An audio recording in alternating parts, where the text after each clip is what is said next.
Dear student, today we are taking topic making of the Indian Constitution. Like South Africa, India's constitution was also drawn up under very difficult circumstances. South Africa की तरह ही जो भारत का संविधान था that was drawn up under very difficult circumstances, वो भी काफ़ी कठिन परिस्थितियों में बनाया गया. The making of the constitution for a huge and diverse country like India was not an easy affair. और कॉन्स्टिट्यूशंस का बनाया जाना वो भी इतनी बड़ी और डाइवर्स कंट्री के लिए जैसे कि भारत है, ये एक आसान काम नहीं था. At the same time the people of India were emerging from the status of the subject to that of citizen. और उसी समय जो है लोग प्रजा के स्टेटस से सिटीजन के स्टेटस की तरह उभर रहे थे. The country was born through a partition on the basis of religious differences. Country का जो कंट्री जो इमर्ज हुआ वो रिलीजियस डिफरेंस के पार्टीशंस की आधार पर हुआ. This was traumatic experience for the peoples of India and Pakistan. ये काफ़ी भयानक एक्सपीरियंस था इंडिया और पाकिस्तान के लोगों के लिए.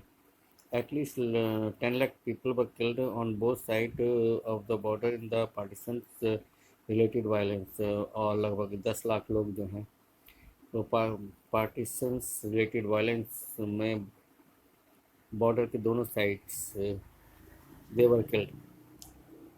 There was another problem. So एक दूसरी प्रॉब्लम भी थी. The British has left it to the rulers of the princely state to decide whether they wanted to merge with India or Pakistan or remains independent. British India ने ये princely state के ऊपर छोड़ दिया था कि वो भारत में मिलना चाहते हैं, पाकिस्तान में मिलना चाहते हैं या वो इंडिपेंडेंट रहना चाहते हैं. The merger of these princely state was a difficult and uncertain task. और इन प्रिंसली स्टेट का जो मर्जर जो था वो एक कठिन और अनिश्चित वर्क था. When the constitution was being written, so जब कॉन्स्टिट्यूशन लिखा जा रहा था, the future of the country did not look as secure as it does today. और जब भारत का संविधान लिखा जा रहा था उस समय कंट्री का जो फ्यूचर था वो इतना सुरक्षित नहीं दिखाई दे रहा था जितना कि आज है. The makers of the constitution had anxieties about the present and the future of the country. और जो कॉन्स्टिट्यूशन के निर्माता थे वो जो है भारत के और देश के प्रेजेंट और फ्यूचर के बारे में चिंतित थे. The path of the constitution.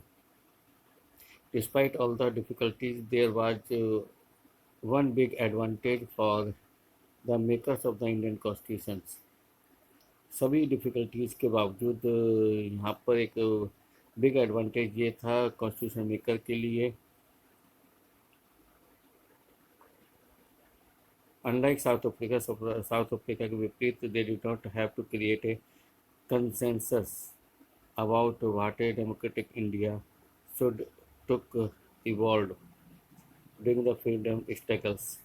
और भारत जो है साउथ अफ्रीका के विपरीत जो है भारत ने एक कंसेंसस जो है क्रिएट कर ली थी कि भारत को किस तरह का दिखना चाहिए during the period of the freedom struggles के दौरान.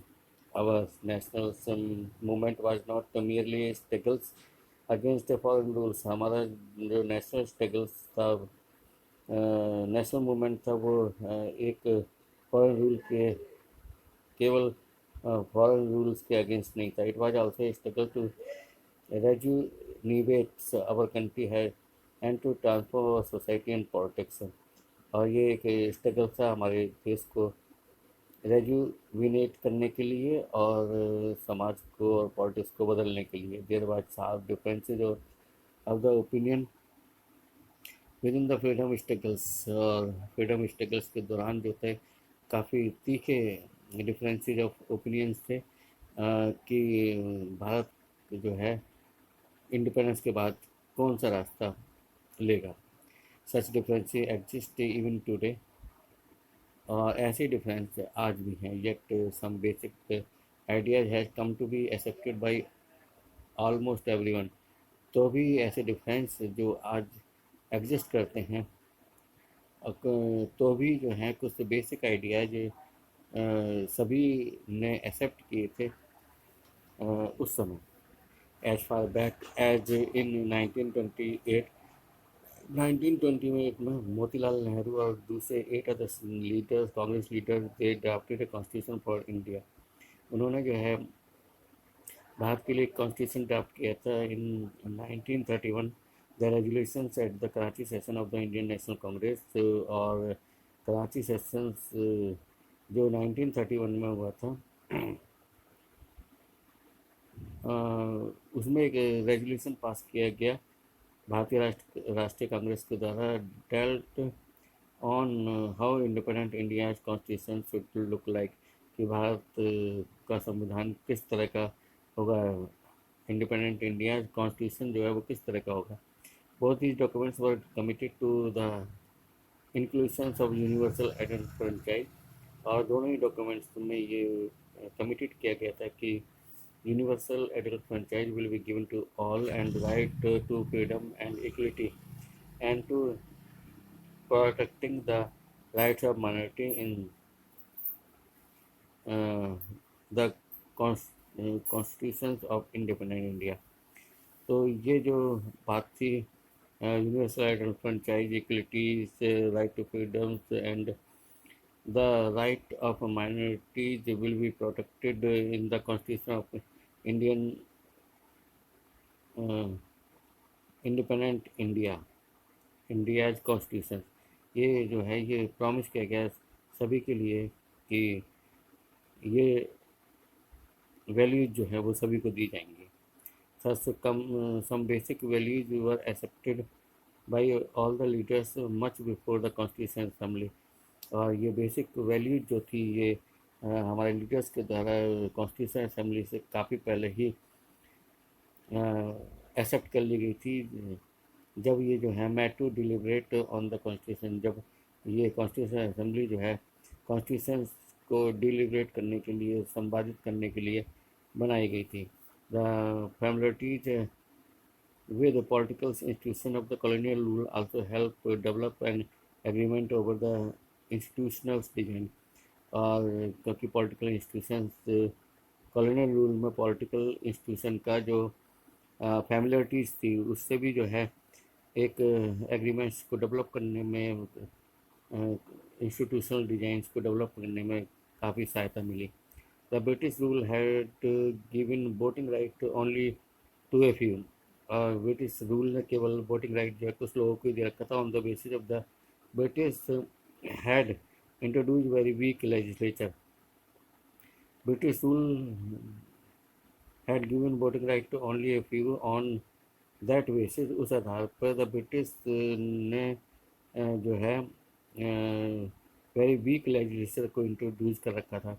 Election were held in 1937 to provincial legislature, और इलेक्शन जो है 1937 में स्टेट लेजिस्लेचर के लिए, प्रोविंशियल लेजिस्लेचर के लिए हुए, and ministries all over the British India, पूरे ब्रिटिश इंडिया में मिनिस्ट्रीज के लिए।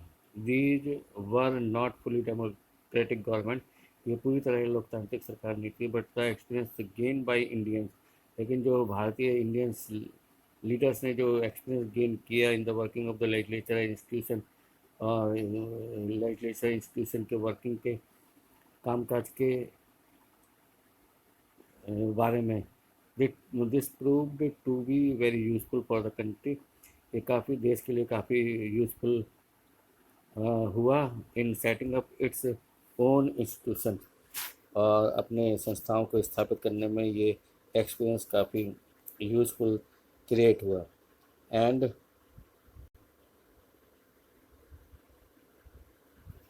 taking and working in them, और किस तरह से इन संस्थाओं में काम किया जाता है. That is why the Indian constitutions adopt many institutional details and procedure from colonial law like the Government of India Act 1935. इसलिए जो है इंडियन कॉन्स्टिट्यूशन को इंस्टीट्यूशनल डिटेल के और प्रोसीजर के साथ जो है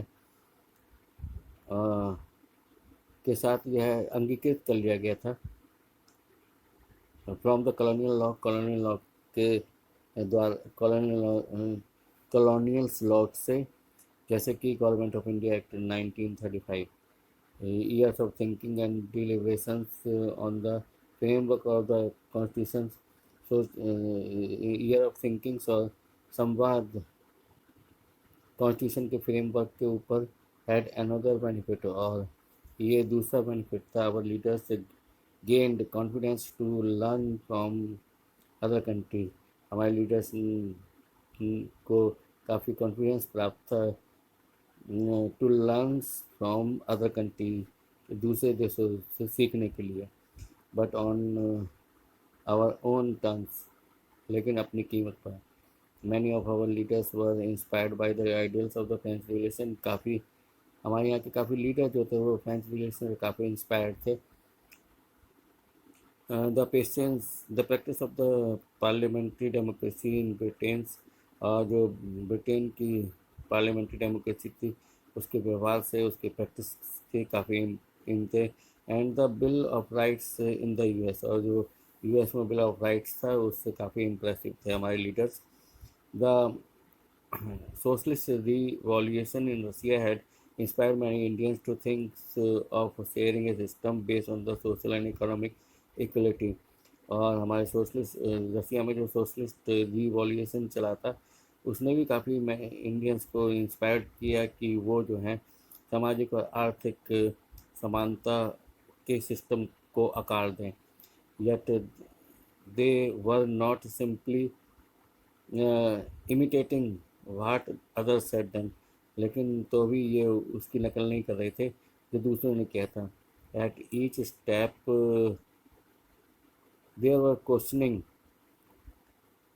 whether there whether these things suited our country, और हर स्टेप पे ये क्वेश्चनिंग हो रही थी कि क्या ये हमारे देश के लिए सूटेबल रहेगी नहीं रहेगी.